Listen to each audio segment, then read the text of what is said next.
안녕하세요. 30살 후반의 남성이에요. 오늘은 생애 마지막까지 타인을 배려하셨던 따뜻한 마음을 지닌 아버지 이야기를 전하려고 합니다.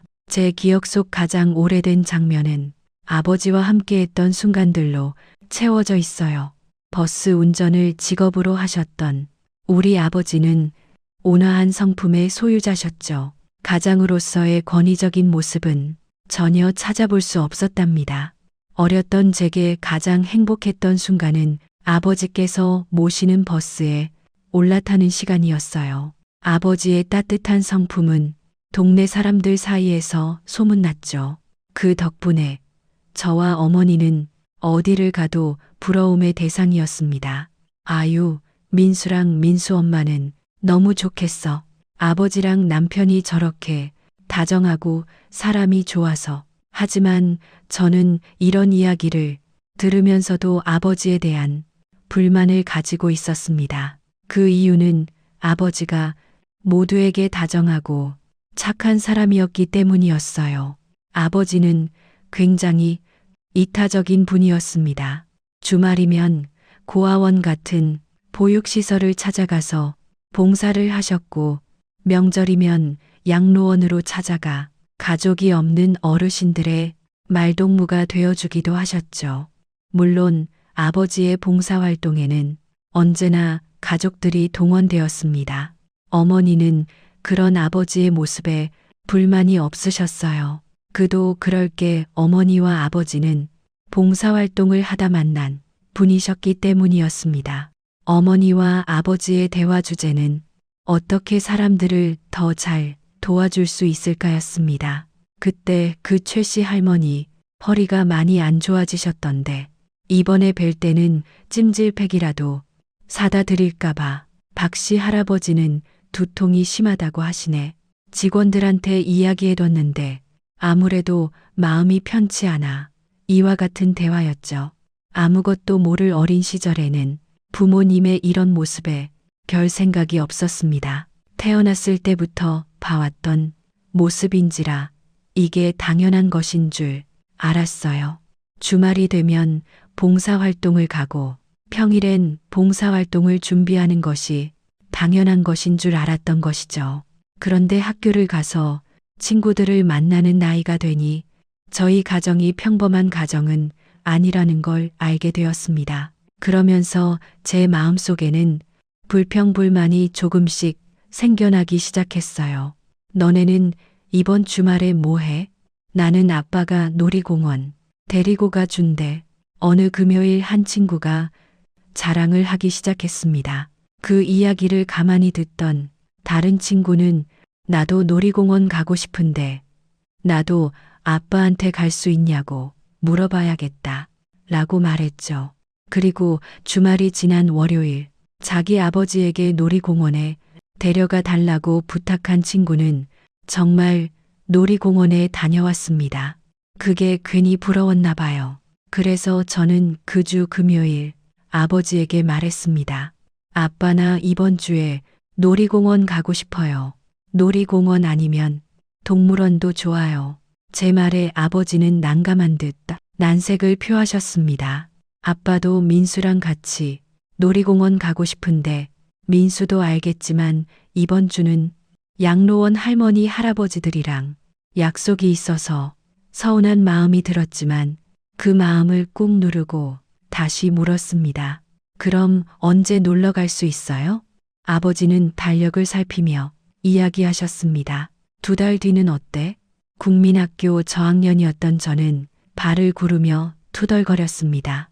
어린 저에게 2달이란 너무 먼 미래였기 때문이었죠. 싫어. 당장 이번 주에 가. 내 친구들은 다 다녀왔단 말이야.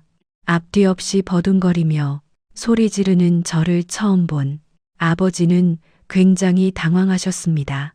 뒤늦게 상황을 파악한 어머니는 애써 저를 달래셨어요. 이번 주에 그렇게 가고 싶으면 이번 주에 엄마랑 가자. 엄마 아빠가 주말이면 바쁘다고. 민수랑 많이 못 놀러 다녔던 것 같아. 그래도 약속을 어길 수는 없으니까 아빠랑은 2달 뒤에 놀러 가고 이번 주엔 엄마랑 놀러 가자. 하지만 당시 제 귀에 어머니의 말은 들리지 않았습니다. 왜 다른 친구들 아빠는 주말이면 친구들이랑만 놀아준다는데 왜 아빠는 자꾸 다른 사람들이랑 놀아? 지금 생각해보면 저는 아버지를 다른 사람들에게 뺏겼다고 생각했던 것 같아요. 아버지를 너무 좋아하는 때 그렇게 좋아하는 아버지가 항상 누군가를 돕기 위해 시간을 쏟으니 온전히 저에게 집중하지 않는 아버지의 모습이 불만이었던 것 같습니다. 그날의 소동 이후 부모님은 저에게 부쩍 시간을 쏟으셨어요. 이제 한 번은 꼭 저와 시간을 보내곤 하셨죠. 30대 후반이 되어 보니 그마저도 쉬운 일이 아니라는 걸 이제는 압니다. 부모님은 친구들과의 약속도 포기한 채 저와 시간을 보내고 계셨던 것이었어요. 한 주는 봉사활동을 했다면 그 다음 주는 저와의 시간이었습니다. 그런데 저는 그마저도 마음에 들지 않았어요.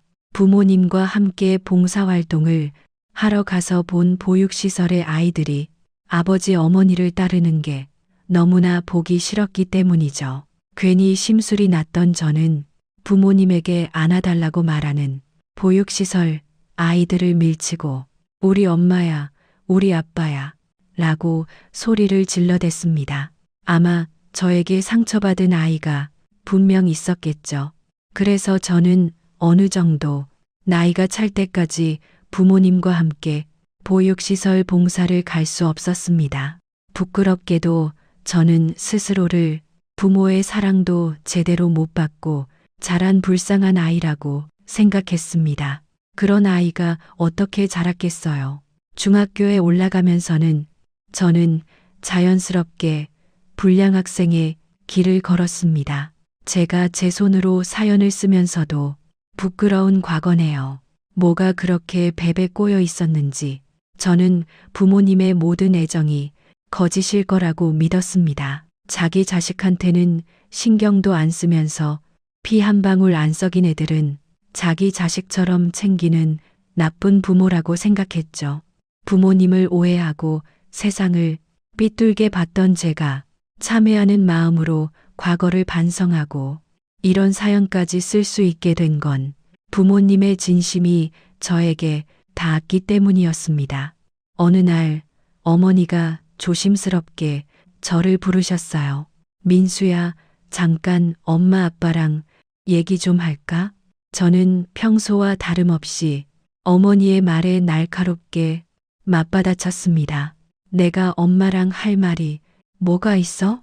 그래도 잠깐만 시간 내줘. 저는 이런 상황이 정말 마음에 들지 않는다는 걸 잔뜩 티내며 거실로 나갔습니다. 식탁에 앉아 뚱하게 앉아 있으니 입을 때려는 부모님이 보이더군요.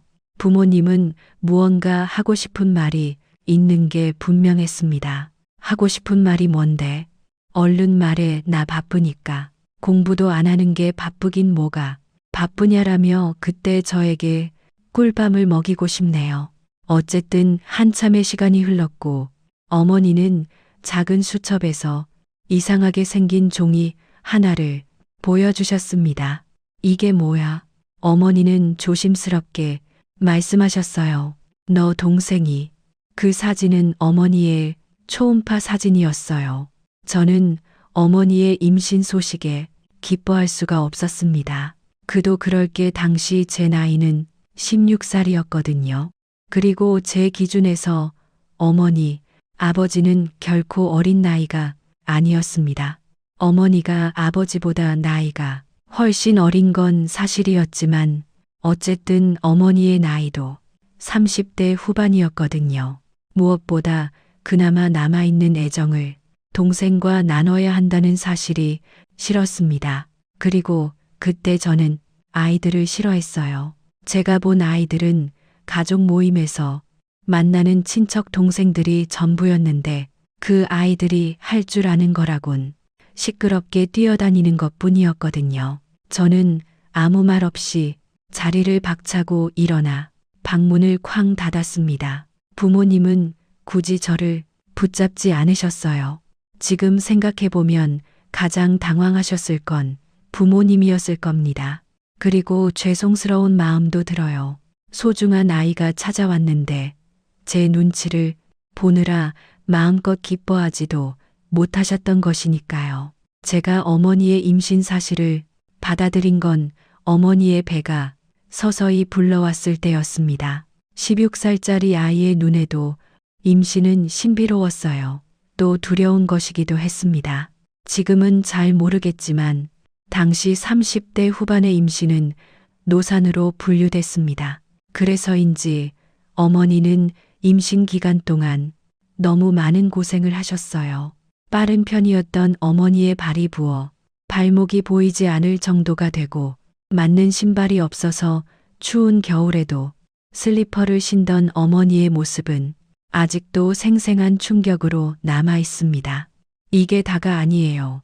음식 냄새만 맡아도 겨우 먹었던 음식물을 모두 토해내고 새벽만 되면 끙끙거리던 어머니의 목소리는 저에게 새로운 의미로 다가왔습니다. 처음으로 어머니가 약해 보였던 순간 저는 어머니가 안쓰럽다는 생각을 했어요. 그리고 이런 생각도 했죠. 나도 저런 과정을 통해 태어난 건가? 저는 입덧으로 수척해진 어머니를 겨우 재우고 나온 아버지에게 조심스럽게 물었습니다. 아빠, 나 가졌을 때도 저렇게 고생했어? 아버지는 너 가졌을 땐 더 심했어 라고 대답하셨죠. 다음 날 저는 구체적으로 물었습니다. 얼마나 고생했는데? 그때는 엄마가 몸이 더 마르고 약했을 때라 많이 힘들어했어. 게다가 첫 아이였잖아. 너 가졌을 때는 머리카락도 숭덩숭덩 빠졌고 낳고 난 이후에도 회복이 더뎌서 많이 힘들어했지. 그게 대수라니 너는 태어날 때도 쉽게 안 태어났어. 얼마나 엄마를 고생시켰는데. 저는 처음 듣는 이야기에 당황했습니다. 어머니가 저를 낳았을 때 출혈이 잡히지 않아 어머니는 생사의 문턱을 넘나다니셨다고 해요. 아버지에게 이 이야기를 들었을 때 아무렇지 않은 척했지만 사실 저는 그날 밤 잠을 이루지 못했습니다. 그러고 나니 그동안 꼬아서 보았던 모든 세상이 제대로 보이기 시작했습니다. 이타적인 부모님은 이웃을 돕는데 진심이셨지만 두 분의 1순위는 언제나 저였습니다. 세상 모두를 사랑하지만 그 중에서 가장 사랑하는 사람은 저였던 것이죠. 이 사실을 깨달았지만 당장 제 행동을 고치기는 어려웠어요. 저도 염치라는 게 있었기 때문이었습니다. 그래서 저는 조금씩 제 진심을 표현하기 시작했어요. 신발을 잘 신지 못하는 어머니를 위해 대신 신발을 신겨 드린다든지 어머니 대신 아버지의 출근복을 정리해 두는 것 등이었죠. 저의 이런 반응은 부모님을 기쁘게 만들었습니다. 이렇게 좋아하시는데 진작에 이럴 거리라는 생각도 들었습니다. 하지만 슬프게도 저는 어머니 뱃속에 있는 동생을 만나지 못했습니다. 예정일이 한참 남았을 때 어머니는 갑작스럽게 진통을 시작하셨어요. 식은땀을 뻘뻘 흘리며 뭐가 이상하다라고 말하는 어머니의 얼굴은 창백했습니다. 저와 아버지는 즉시 어머니를 데리고 병원으로 향했고 모든 처치에도 어머니가 진정되지 않자 의사는 응급수술을 권했어요. 수술 결과는 앞서 말씀드렸습니다. 아버지는 어머니의 목숨을 살리기를 선택하셨어요. 밝고 활발함의 대명사였던 저희 어머니는 동생을 잃은 후 한동안 말을 잃으셨습니다. 저와 아버지는 최선을 다해서 어머니가 예전의 모습을 찾을 수 있도록 도왔지만 저희의 노력은 어머니에게 큰 도움이 되지 않았습니다. 어머니가 힘을 얻은 대상은 다름 아닌 보육시설의 아이들이었어요. 어머니는 몸이 회복된 후 한참이 지난 뒤에 보육시설을 찾으셨습니다. 처음엔 보육시설에 발을 딛는 것마저도 힘들어 하셨어요. 그곳에는 어린아이들이 즐비해 있었으니까요. 동생 생각이 나셨던 거였겠죠. 하지만 어머니는 밝게 웃으며 달려오는 아이들을 마다하지 못하셨습니다. 아주 어렸을 때 어머니의 손을 잡고 놀았던 아이가 다가와서 환한 미소로 저 아줌마 기억해요. 왜 이제야 왔어요? 보고 싶었어요. 라며 말을 걸자 어머니는 눈물을 터뜨리기도 하셨죠. 보육시설 아이들에게 심술을 부린 후로 시설의 발길을 끊었던 저는 그날 이후 어머니 아버지와 함께 봉사를 시작했습니다. 세상을 삐뚤게 보던 눈을 버리고 세상을 있는 그대로 바라보게 되니 봉사라는 것은 그 행위 자체로 의미 있는 것이었어요. 나에게 있는 것을 다른 사람에게 나누는 것이 얼마나 행복한 것인지를 그때부터 알게 되었죠. 봉사를 하면서 깨닫게 된 것은 이게 다가 아니었습니다. TV를 켜면 쏟아져 나오는 부정적인 뉴스를 보다 보면 세상이 나빠 보이기만 하지만 이 세상엔 아직도 좋은 사람들이 너무 많았어요. 찾아오지는 못하더라도 어린이날이 되면, 명절이 되면, 크리스마스가 되면 빼먹지 않고 아이들의 선물을 챙겨주시는 분들도 있었고, 양로원에 가면 어르신들의 이야기가 마치 자신의 이야기인 듯 함께 울어주는 분들이 계셨습니다. 저는 이곳에서 세상을 배웠어요. 양로원에 계신 분들이나 보육시설에 있는 아이들이나 사람에게 상처를 받은 이들이었습니다. 하지만 그들은 결국 사람을 통해 상처를 치유받고 있었어요. 저는 18살이 되던 해 사람의 상처를 치유해주는 사람이 되기로 마음먹었습니다. 사람은 사람에게 상처받지만 결국 사람을 통해 치유받는다는 깨달음을 증명하고 싶었거든요. 이후론 열심히 공부했습니다. 부모님이 말리실 정도로 공부를 열심히 했어요. 그동안 공부는 놓고 살았기 때문에 따라잡아야 할 분량이 너무 많았거든요. 그래서 주말도 방학도 없이 공부했습니다. 그렇게 해서 입학한 곳은 심리학과였어요. 성인이 되고 나니 많이 바빠지더라고요. 만나야 할 사람도 많고 해야 할 일도 많았죠. 자연스럽게 부모님과는 조금 멀어졌던 것 같습니다. 성인이 되기 전까지만 해도 매주 주말을 부모님과 보내며 봉사활동에 힘썼는데 다른 지역으로 학교를 가니 그것도 쉬운 일이 아니었습니다. 그렇게 살다 보니 부모님에 대한 생각이 옅어지더라고요. 제가 다시금 부모님을 애틋하게 여기게 된 건 군대에서였습니다. 왜 군대만 가면 그렇게 부모님이 보고 싶은지 저는 부모님에게 서프라이즈 이벤트를 해드리기 위해 휴가를 비밀로 하고 고향으로 향했습니다. 바로 집으로 가려는 찰나 좋은 아이디어가 생각났어요. 저는 어린 시절 아버지를 기다렸던 아버지가 운행하시는 버스 노선 정류장 앞에 앉아 있었습니다. 버스가 몇 차례 지나갔고 아버지가 운행하는 번호의 버스가 정류장에 다다랐을 때 저는 열리는 앞문으로 운전석을 확인했어요. 그곳에는 사람 좋은 미소를 지으며 손님들에게 일일이 인사를 건네는 아버지가 보였습니다. 앞선 손님들이 버스에 타고 마지막 제 차례가 됐을 때 저는 아버지 앞에 서서 외쳤습니다. 충성. 제게도 똑같이 인사를 건네려던 아버지는 제 모습을 보고 깜짝 놀라셨어요. 네가 여기는 어떻게? 버스 간격 때문에 버스는 금방 출발해야 했고 저와 아버지는 오랜 대화를 하지 못했지만 버스를 운행하는 내내 아버지의 얼굴에서는 웃음꽃이 사라지지 않았습니다. 아버지는 갑자기 나타난 군인 승객에게 충성 소리에 많이 놀란 승객들을 향해 자랑스럽다는 듯이 제 아들입니다. 많이 놀라셨죠? 저희 아들이에요. 라고 말씀하기도 하셨죠. 성인이 된 후 처음으로 마주한 일하는 아버지의 모습은 정말 행복해 보였습니다. 버스에 타는 모든 손님들에게 인사를 건네는 아버지, 그 인사에 반갑게 화답해주는 사람이 있는가 하면 일부 손님들은 아버지의 인사를 듣는 둥 마는 둥 했습니다. 그리고 간혹 돈을 내지 않고 버스를 타겠다며 떼를 쓰는 손님도 있었어요. 울컥하는 젊은 혈기에 나서려 하자 아버지는 손을 내밀며 저를 앉히셨습니다. 아버지는 난동을 부리는 승객도 여유 있게 처리를 하는 분이셨어요.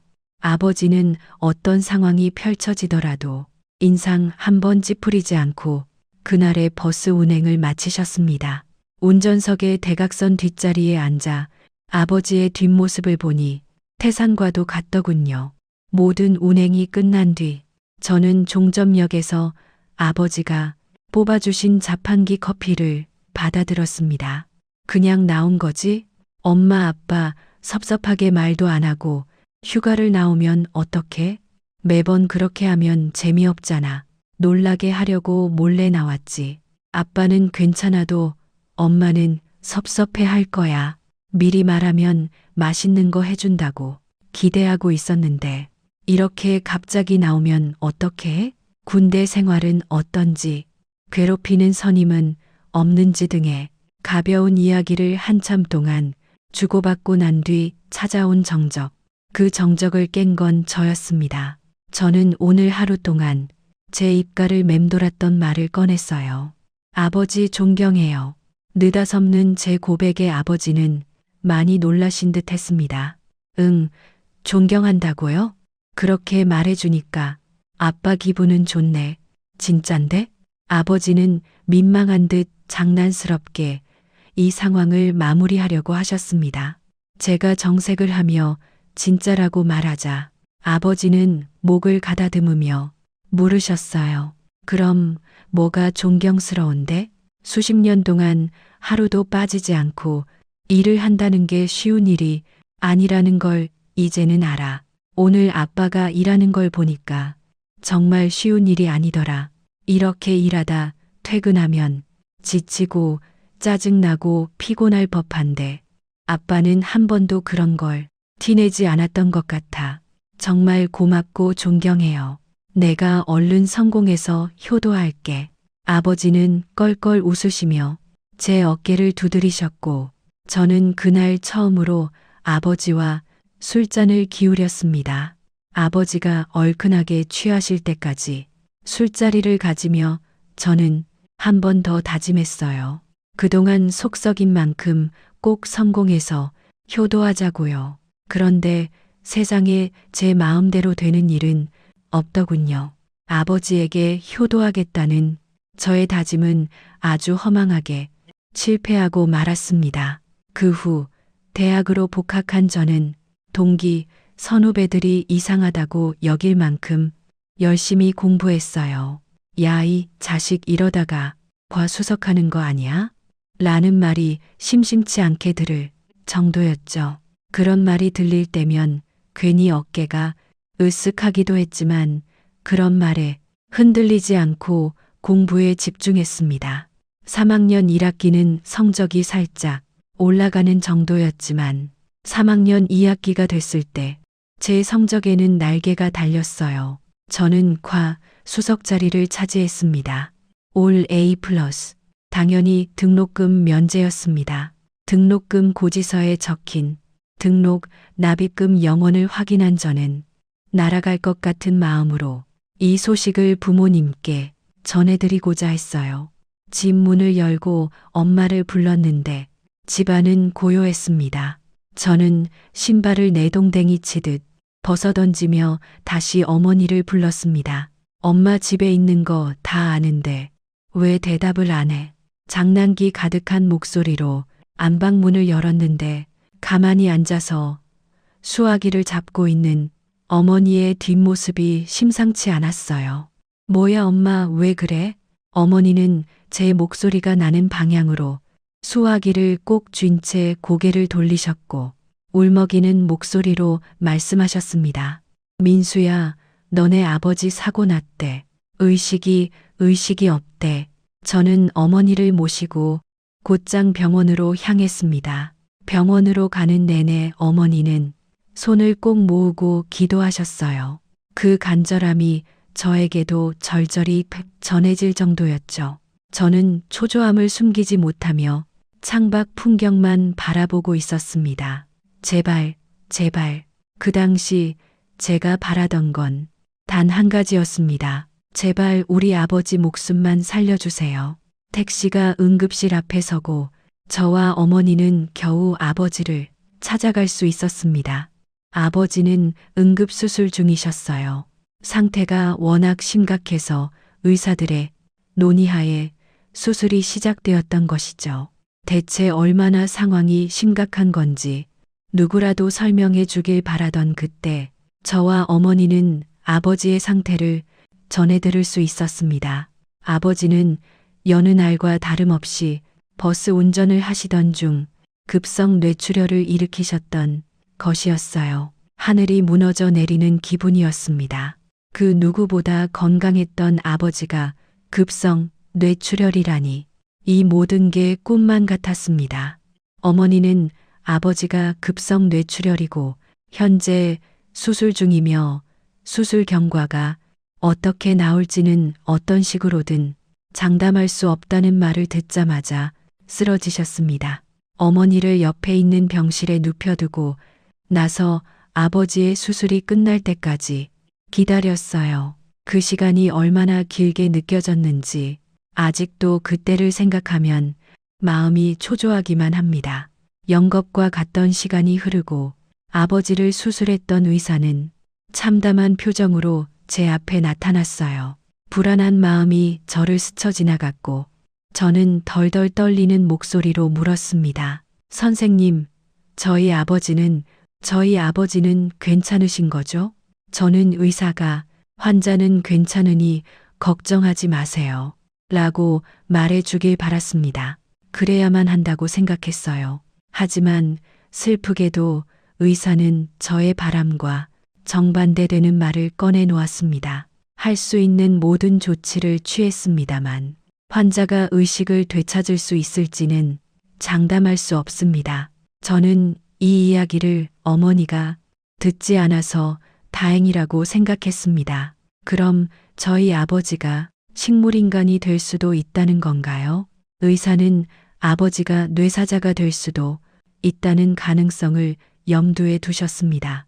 저와 어머니는 매일을 기도하며 뜬 눈으로 밤을 치새웠어요. 하지만 아버지는 눈을 뜨지 않으셨습니다. 그리고 눈을 뜨지 않는 아버지에게 내려진 선고는 뇌사자 판정이었죠. 서로에게 어려운 이야기를 전한 의사는 그렇게 자리를 떠났고 어머니와 저는 한참 동안 멍한 눈으로 아버지를 바라보았습니다. 어머니는 아버지의 손을 쓰다듬으며 눈을 감은 아버지에게 말씀하셨어요. 당신 어떻게 하면 좋아? 어머니는 한참 동안 아버지의 손과 얼굴을 쓸어내리며 말씀하셨습니다. 하지만 기적은 일어나지 않았어요. 저와 어머니는 아버지의 대답을 들을 수 없었습니다. 또다시 눈물을 흘리는 어머니를 보면서 나라도 정신을 똑바로 차리자라는 생각을 한 저는 어머니를 모시고 밖으로 나섰습니다. 아버지가 쓰러지신 후 처음 맞는 바깥 공기였죠. 어머니와 저는 아무 대화 없이 그렇게 한참을 앉아 있었습니다. 그런데 멀리서 낯선 남자 한 명과 익숙한 얼굴의 간호사가 두런두런 대화하는 것이 보였어요. 곧이어 간호사는 손을 뻗어 저와 어머니를 가리켰고 낯선 남자는 성큼성큼 제 쪽으로 다가왔습니다. 혹시 김한용 씨 가족분 되십니까? 그 남자는 아버지의 이름을 알고 있었습니다. 네, 저희 아버지이십니다. 남자는 곧바로 저에게 허리를 숙여 인사했고 저는 뒤이어 그 남자의 분화의 명함을 받아들었습니다. 안녕하세요. 최민철 기자입니다. 자신을 기자라고 소개한 남자는 넋이 나간 어머니의 눈치가 보였는지 저에게 조용히 물었어요. 드릴 말씀도 있고 여쭤볼 것도 있어서 찾아왔는데 지금 대화를 나누기 어려운 상황이시라면 나중에 다시 오겠습니다. 최 기자가 그랬듯 어머니의 눈치를 보고 있던 저는 쉽게 확답을 주지 못했습니다. 그게 우물쭈물하고 있던 그때 제 말을 끊는 건 다름 아닌 어머니였습니다. 제 남편에 관한 일인가요? 최 기자는 어머니의 말씀이 끝나자마자 냉큼 대답했죠. 네, 그렇습니다. 남편분에 관한 이야기인데 아직 모르시는 것 같아서 말씀드리려고요. 어머니는 고민할 필요도 없다는 듯이 말씀하셨습니다. 제 남편 일이라면 알아야죠. 무슨 일인지 이야기해 주세요. 저와 어머니 맞은편에 자리한 최 기자는 긴장한 듯 목을 풀었습니다. 그리고 그의 입에서 나온 말은 저와 어머니를 놀라게 만들었죠. 혹시 사고 당시 상황에 대해 이야기를 들으셨나요? 저희는 고개를 가로저었습니다. 그러셨을 것 같았습니다. 저희 신문사로 사고 당시 목격자의 목격담이 들어왔어요. 두 분이라면 이 내용을 꼭 아셔야 할 것 같아서 이렇게 찾아오게 되었습니다. 힘든 와중에도 시간 내주셔서 감사합니다. 한 번 더 목을 푼 최 기자는 차근차근 사건 당시의 이야기를 풀어나갔습니다. 김한용 씨의 급성 뇌출혈은 운전 중에 찾아왔다고 들었는데 맞나요? 그렇습니다. 목격담을 보내주신 분은 김한용 씨의 대각선 바로 앞자리에 앉아 계셨다고 합니다. 평소에 자주 타는 버스 노선이었기 때문에 김한용 씨와는 어느 정도 안면이 있는 사이였다고 했죠. 따로 대화를 해보거나 살가운 관계는 아니었지만 목격자는 김한용 씨를 굉장히 친절한 분으로 기억하고 있었습니다. 그런데 잠시만요. 최 기자는 말을 하다 말고 잠시 생각에 잠기더니 주머니에서 편지를 한 장 꺼내며 말을 이었습니다. 직접 읽어드리는 게 좋겠네요. 기사님은 한결같은 분이셨어요. 늘 웃는 얼굴로 인사를 건네셨고 운전하실 때도 짜증 한 번 안 내셨죠. 그런데 그날만큼은 기사님의 표정이 달랐습니다. 제가 그때 이상하다는 기색을 눈치챘다면 좋았을 텐데 그러지 못했던 게 아직도 죄송스러워 직접 나서지 못하고 이렇게 편지를 씁니다. 제가 버스를 탄 지 얼마 되지 않았을 때 기사님은 급하게 고개를 돌려 저를 바라보셨어요. 무언가 말을 하시려는 것 같았고 저는 네라고 물으며 기사님의 목소리를 들으려 애썼습니다. 기사님의 얼굴은 점점 파래졌어요. 몸을 휘두르시는 모습이 자신도 어찌할 바를 모르시는 듯 했죠. 기사님은 몸을 확 돌렸다가 다시 앞을 봤다가 무슨 말을 하려고 하는 듯 하셨습니다. 그 사이 버스는 조금씩 흔들렸고 주변 차량들은 클락션을 울렸어요.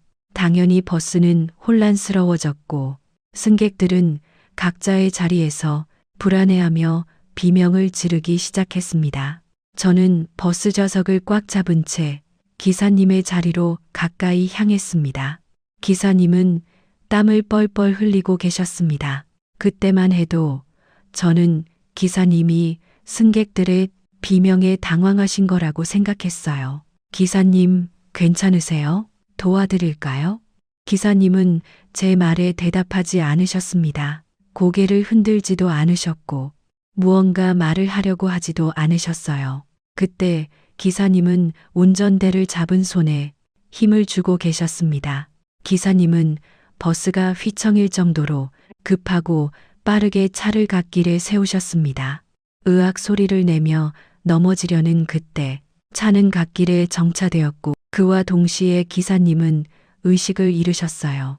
정말 부끄럽고 죄송하게도 저는 그제서야 사태의 심각성을 인지했습니다. 곧바로 119에 신고했고 빠른 속도로 구급대가 찾아왔지만 구급대의 조치에도 기사님은 눈을 뜨지 않으셨습니다. 기사님이 응급 차량에 실려 가시던 그 모습이 눈에 선합니다. 이후 기사님의 안부가 걱정되어 찾아보니 기사님이 좋지 않은 상황이라는 소식을 들었습니다.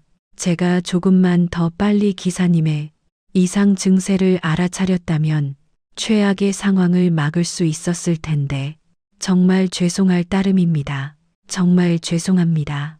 편지를 쭉 읽어 내려가는 동안 저는 아버지가 쓰러지신 후 처음으로 눈물을 흘렸습니다. 어머니는 더 이상 눈물을 흘리지 않으셨어요. 딱 한마디만 내뱉으셨죠. 내 남편답다. 최 기자는 이 이야기를 꼭 가족분들에게 알려드리고 싶었습니다. 모든 승객들이 위험할 수 있었던 순간에서 기지를 발휘하신 남편분과 아버님의 놀라운 행동은 모두에게 칭찬받아 마땅하니까요. 이 사실을 알게 된 의사는 깜짝 놀라며 이렇게 말하기도 했습니다. 급성 뇌출혈이 온 상황에서 차를 갓길에 세운 것은 초인적인 능력이다. 웬만한 의지가 없이는 불가능했을 일이라고. 평소 승객들의 안전과 올바른 운전에 대해 강조하셨던 아버지는 절체절명의 위기 상황에서도 승객의 안전을 1순위로 두셨던 것이었습니다. 하지만 당시에 저는 그런 아버지의 행동을 마냥 자랑스러워 할 순 없었어요. 현재 아버지는 뇌사자였으니까요. 모두가 아버지를 칭찬하고 축혀 세우는 상황 속에서 저는 결코 즐거운 마음을 가질 수 꼭 없었습니다. 이런 칭찬받지 않아도 되니 아버지가 눈을 뜨셨으면 좋겠다라는 생각뿐이었습니다. 하루하루 메말라가고 있던 그때 어머니가 저를 부르셨어요.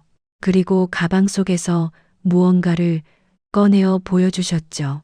그 종이에는 아버지가 장기기증 희망자라는 사실이 적혀 있었습니다. 아빠도 신청했고 나도 신청했어.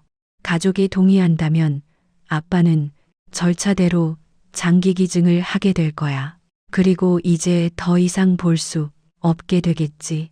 덤덤히 말하는 어머니의 목소리에는 옅은 울음이 묻어있는 듯 했습니다. 어머니는 이미 결심했고 저에게 동의를 구하고 계셨던 것이었죠. 장기기증 신청할 때 이런 일이 있을 거라고 상상했어. 상상했지. 아빠랑 이런 말도 했어. 그런 일이 있어서는 안 되지만 만약 우리가 장기기증을 할 수 있는 때가 생각보다 빨리 온다면 주저하지 말고 하자라고. 그런데 나도 사람인가 봐. 그때는 아무렇지 않게 그러자고 했는데 막상 내 남편이 저렇게 되니까 쉽게 보내주지를 못하겠어. 그때 다시 알았습니다. 어머니는 제가 어머니의 마음을 다잡아 주길 바라시는 거였어요. 아버지가 아버지의 뜻을 이룰 수 있도록 도와달라는 뜻이었던 것이죠. 하지만 저에게도 시간은 필요했습니다. 어머니에게도요. 엄마, 조금만 시간을 줘. 나도 아빠를 보내줄 시간이 필요하니까. 저는 돌아가서 장기 기증에 관련한 내용을 자세히 살펴보았습니다. 신장 안구폐, 심지어 심장까지. 안내문은 장기 기증이 얼마나 고귀한 일인지 강조하고 있었지만 그 말은 제 마음을 더욱 무겁게 했습니다. 수많은 생각이 교차했어요. 아버지가 원하셨던 일이잖아. 그 일을 이뤄드려야지. 아니야, 아버지가 눈을 뜨시면 1년 뒤든 10년 뒤든 언제든 눈을 뜨신다면 그렇게 저는 아주 희박한 가능성과 현실 사이에서 밀고 당기는 싸움을 이어갔습니다. 그렇게 며칠이 지났고 저는 무거운 마음으로 어머니께 말씀드렸어요. 엄마, 우리 아빠가 원했던 대로 하자. 어머니는 차마 울음도 터뜨리지 못하며 고개를 끄덕이셨습니다. 아버지가 수술실로 들어가기 전 어머니는 아버지의 손을 잡고 읊조리듯 마지막 인사를 건네셨어요. 여보, 내 남편으로 찾아와줘서 너무 고마워. 우리 민수를 나한테 선물로 남겨줘서 너무 고맙고 당신 덕분에 행복했어. 당신이랑 행복했던 기억으로 살게. 천국에서 만나. 그렇게 수술실의 문이 닫혔고 저와 어머니는 아버지와 기약 없는 이별을 하게 되었습니다. 사랑 많고 인정 많던 아버지의 마지막은 이렇게 마무리되었어요. 아버지가 생전에 하셨던 결정은 수많은 사람에게 새 생명을 선물해 주었죠. 아버지의 장례식에는 참 많은 사람들이 찾아왔습니다. 가족처럼 눈물 흘려주는 사람도 많았어요. 모두가 한 번쯤은 아버지에게 도움을 받은 사람들이더라고요. 그렇게 눈물 젖은 장례식이 끝나고 저는 아버지를 완전히 가슴에 묻었어요. 아버지에게 자랑스러운 아들이 되기 위해 더욱 열심히 살았습니다. 노력 끝에 대학도 우수한 성적으로 졸업했고 좋은 기회로 미국의 유명 대학에서 심리학 박사 과정까지 수료할 수 있었습니다. 그런데 역시나 세상 일은 마음먹은 대로 되지 않더군요. 위기는 가장 행복했던 시기에 찾아왔습니다. 어느덧 30대 중반이 된 저는 사랑하는 사람을 만나 아름다운 가정을 이뤘고 행복한 결혼 생활을 이어가고 있었어요. 남부럽지 않은 직장을 얻어 사회인으로서 열심히 하루하루를 살아가고 있었습니다. 무엇보다 제 아내의 뱃속에서는 아주 소중한 생명이 하루가 다르게 쑥쑥 커가고 있었죠. 새벽에 깨어난 아내가 먹고 싶은 질환문 음식이 생겼다고 하면 벌떡 일어나 동네를 뒤지는 일이 다반사였지만 그마저도 기뻤습니다. 사랑하는 아내와 아이를 위한 일이었으니까요. 무엇보다 저는 제 아버지와 같이 다정한 남편이자 아버지이고 싶었기 때문에 더욱 아내와 뱃속에 있는 아이에게 최선을 다했습니다.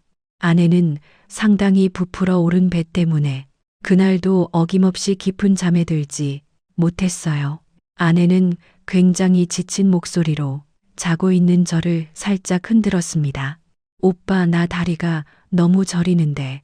평소였으면 그런 아내의 부름에 당장 응답했을 것입니다.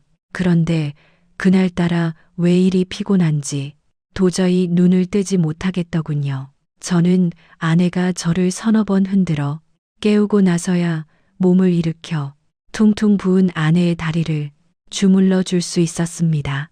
다음 날 아침 아내는 제게 어제 퇴근한 다음에도 부쩍 피곤해하더니 애기 나올 때 되니까 오빠도 이제 피곤한가 봐.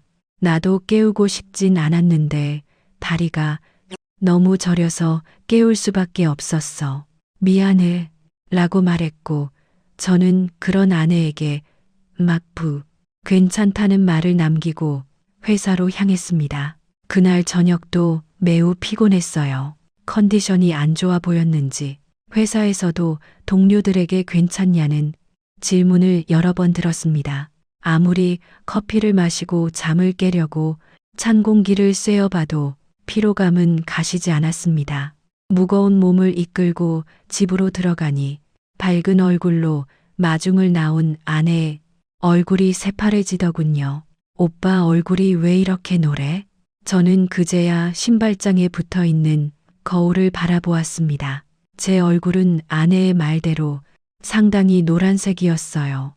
저는 제 얼굴을 더듬으며 당황했습니다. 얼굴이 왜 이러지? 놀란 아내는 저를 붙잡고 당장 병원에 가자고 했지만 만삭의 아내를 당황시킬 수 없었던 저는 아내를 안심시키려 했습니다. 원래 피곤하면 한 번씩 이러는 거야. 괜찮아. 병원은 내일 가볼게. 걱정하지 말고. 하지만 저는 제 말을 지킬 수 없었어요. 바로 그날 아내의 진통이 시작되었기 때문이었죠. 새벽 동이 틀 무렵 아내는 급박한 목소리로 저를 깨웠습니다. 오빠, 오빠. 놀라서 일어난 저는 아내를 바라보았고 제가 바라본 아내는 어쩔 줄 몰라 하며 당황해하고 있었어요. 아직 예정일에 어느 정도 남은 상태였기에 이런 일이 벌어질 것이라 생각 못했던 초보 엄마 아빠는 급하게 차를 타고 병원으로 향했습니다. 아내의 진통은 점점 심해져 갔어요. 땀을 비오듯 흘리는 아내를 보는 제 마음은 타들어갔고 아내는 병원에 도착하자마자 급하게 분만실로 향했습니다. 아기 곧 나오겠네요. 보호자분은 잠시 밖에서 기다리세요. 아내의 출산은 수월하지 않았습니다. 홀로 고군분투하는 아내를 보며 제가 할 수 있는 일은 그저 아이가 빨리 나오길 기도하는 것뿐이었어요. 긴 시간이 지나고 아내의 비명소리가 그쳤을 때 저는 드디어 끝났나라는 안도감을 가지고 분만실 문을 바라보았습니다. 그런데 상황이 심상치 않았어요. 분만실 문을 열고 나온 사람들은 분주히 움직이며 무언가를 가지고 달렸고 얼마 지나지 않아 저는 아이가 응급수술에 들어가야 한다는 소식을 들었습니다. 다행히 산모는 무사했지만 아이의 상태가 좋지 않았던 것이었어요. 다행히 아이의 수술은 잘 끝났지만 우리 아이는 꽤 오랫동안 병원 신세를 져야 했습니다. 아내의 회복을 돕고 아이를 돌보는 시간은 아주 빠르게 흘렀어요. 그리고 제 몸에서 나타나는 심상치 않은 징조도 점점 심해져 갔죠. 급기야 혈변을 보는 일이 벌어졌습니다. 하지만 이런 몸 상태를 아내에게 알릴 수가 없었어요.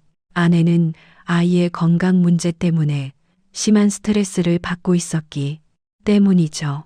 저는 모든 것을 홀로 짊어지기로 결정한 채 병원을 찾았습니다. 저의 증상을 집중해서 듣던 의사는 고개를 갸웃거리며 조심스럽게 말했습니다. 소견서를 써드리겠습니다. 대학병원을 가보시는 게 좋겠네요. 대학병원 소견서라는 말에 심장이 쿵 내려앉았습니다. 불안감이 급습했죠. 제 건강 상태가 심각한 것이라면 이 사실을 어떻게 아내에게 알려야 할지 눈앞이 캄캄했습니다. 가뜩이나 아이 문제로 인해 걱정이 많은 아내인데 저마저 건강을 잃게 된다면 아내가 어떻게 될지는 상상조차 되지 않았어요. 그렇게 무거운 마음을 가지고 대학병원을 향했습니다. 대학병원 검사 결과 저는 간경화 진단을 받았습니다. 왜 이제야 오셨습니까? 그동안 몸이 말이 아니었을 텐데요. 지금 당장 입원해서 치료받으셔야 해요.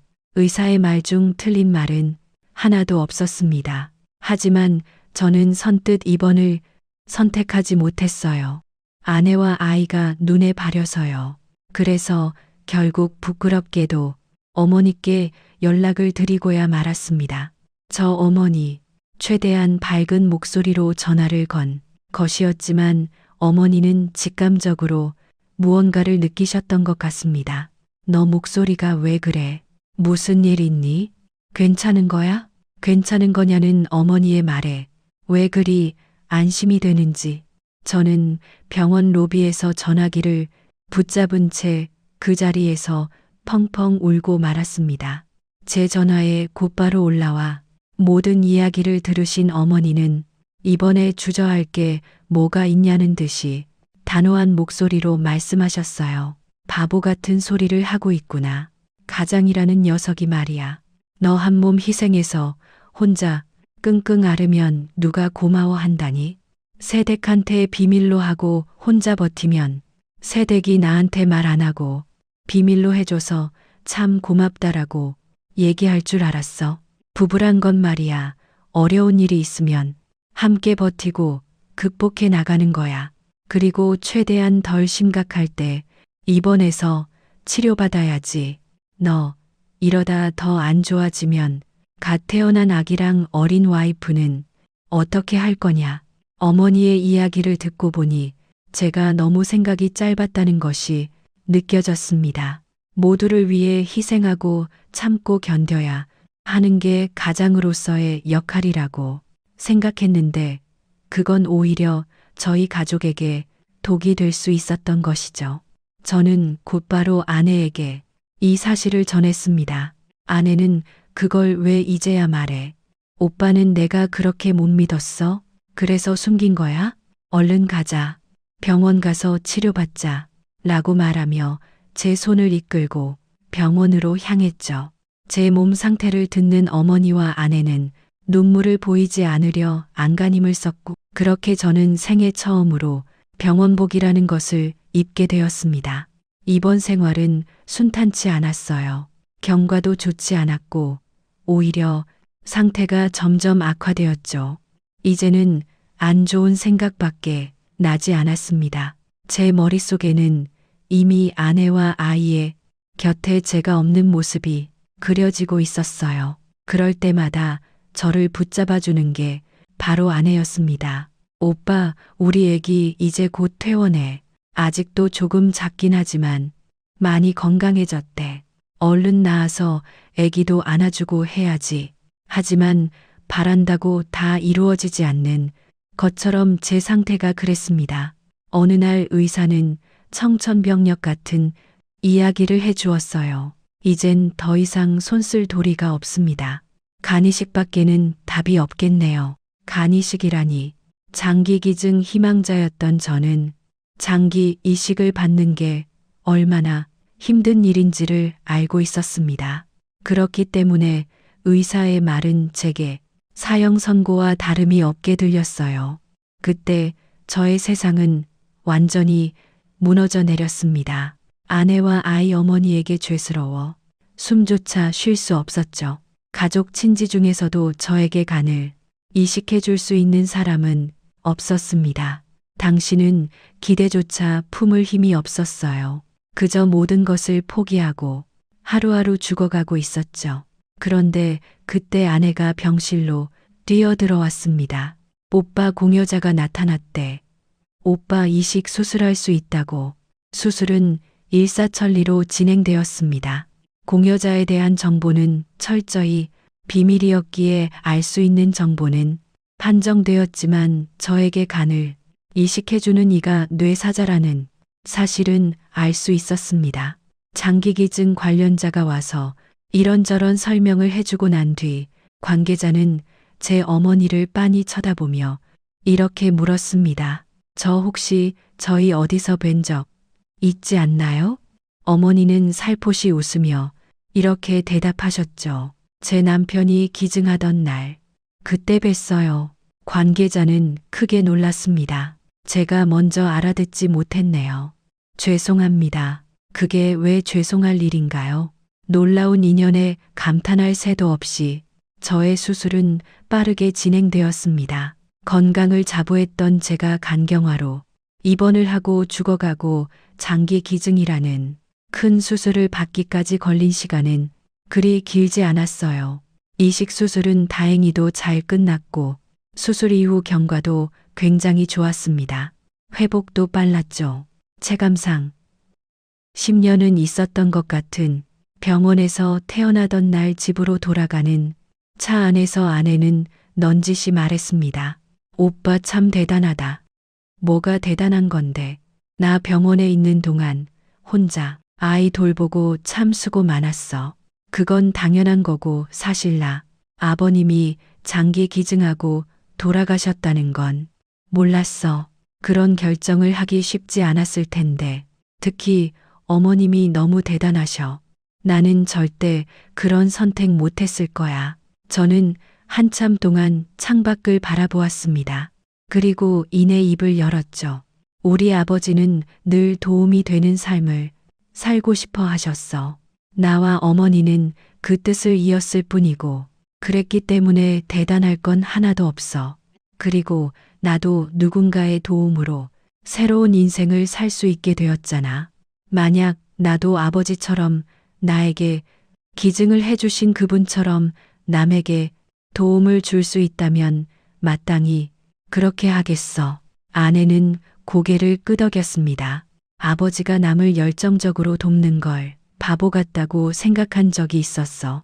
저렇게 한다고 누가 알아주나라는 생각을 했었지. 그런데 지금 와서 보면 도움은 흘러가는 것 같아. 작은 도움을 하나 둘 흘려보내다 보면 언젠간 그 흘러간 도움이 강을 이루게 되는 거지. 여보, 나도 그렇게 살고 싶어. 우리 아버지처럼. 아내는 눈물을 쓱 닦아내며 대답해 주었습니다. 우리 그렇게 살자. 같이 그렇게 살자. 이제 이 일도 여러 해 전 일이네요. 제 아이는 이미 유치원에 다닐 나이가 됐고 저는 병을 앓았던 게 모색할 만큼 건강하게 직장 생활을 이어가고 있어요. 아내는 직장에 돌아가서 왕성하게 업무를 보고 있답니다. 어머니는 여전히 건강하세요. 우리 가족은 규칙적으로 어머니와 함께 봉사활동에 참여해요. 다른 이들을 돕는 삶이 가져다 주는 기쁨을 더 많은 사람들이 경험하셨으면 해요. 그리고 어려운 시기를 겪고 계신 분들이 소망을 놓지 않으셨으면 합니다. 제 긴 사연을 들어주셔서 고맙습니다. 모두 행복하시길 바랍니다.